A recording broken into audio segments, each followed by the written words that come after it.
Good morning, this is Andy Siegel. It's Saturday, April 9, 2022. Purpose of this video is to talk with you about the railing system that we're going to be putting up. This is about 12 feet from end to end. I have 1, 2, 3 posts going through that. Then I have one more there, and I will be putting a box newel right there, which is basically a 3-sided piece of plywood and then some edges that I'll build. So when I built these newel posts, what I did is I had 1, 2, 3, 4 pieces of cherry that I glued together, and then John and I, John really is the one that secured them downstairs, cut the holes in the floor, cut the notches in the newel, and attached them downstairs. I have this OSB on, which my son-in-law has put up so that nobody would fall through and would serve as a temporary railing, so to speak, until such time that I get this done. Now, in one of my previous videos this morning, I showed you the handrails downstairs. I had 4 handrails, and they'll be used around the top here. 1, 2, and then 1 here. It'll go from here over to there. That's 3, and then 1 from there to that box newel that I'll build. Now, I also had those balusters or spindles, and what they'll do is they'll go from the bottom of the handrail into the floor. And what I did is, with my computer program that I wrote, I figured out where the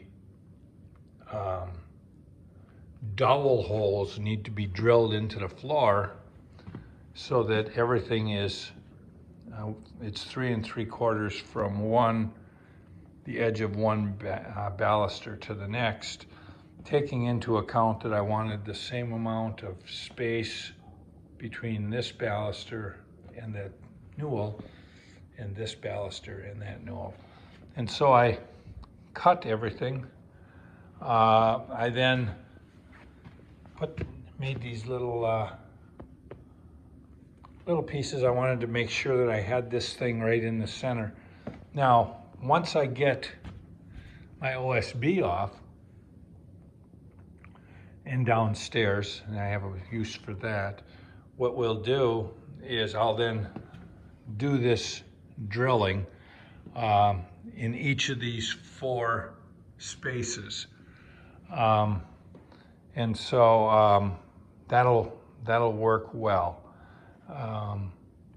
And then what I showed you all those little slivers of wood.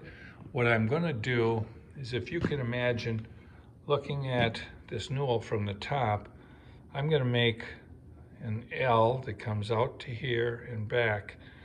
It'll be probably 3/4 of an inch.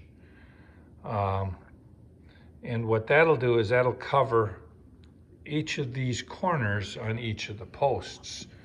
So I have 4 posts in, the 5th will be there, 4 corners on each post. I'll have to make 20 of those L's.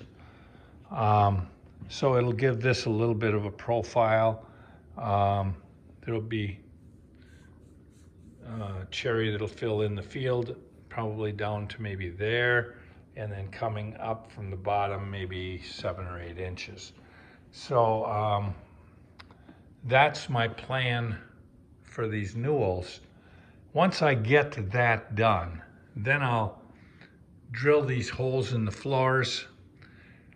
I'll drill the holes in the handrails that I have downstairs on the sawhorses, and install and get everything so that I can install my dowels on the bottom and the top of the balusters. The bottom into the floor, the top will go into the holes that I drill in the handrails, and that'll lock this all in nice and tight. And then what I'll do is screw from the bottom, or else come through and screw with a long screw from this side to a handrail that's over here. So there's a lot involved, but these newels are rock solid in there. Once I take these off, they'll still be rock solid. So I want to be able to get this done. I figure at the speed I work, it'll take me about a month.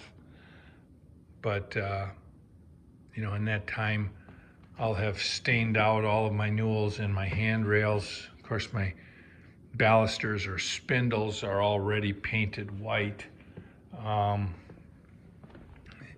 In here, I have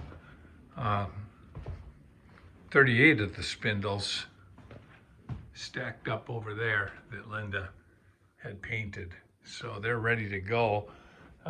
Things I have to do is cut them to length and then drill a hole top and bottom and put in a 2.5 inch long dowel. It's a 1/2 inch wide, and so there's a lot of work. I've got 39 of those balusters to do. I mean, literally, if I was working 40 hours a week on this, I know this would probably take me 2.5 weeks if I was fast and didn't stop for breaks and the like. So thanks for following our progress.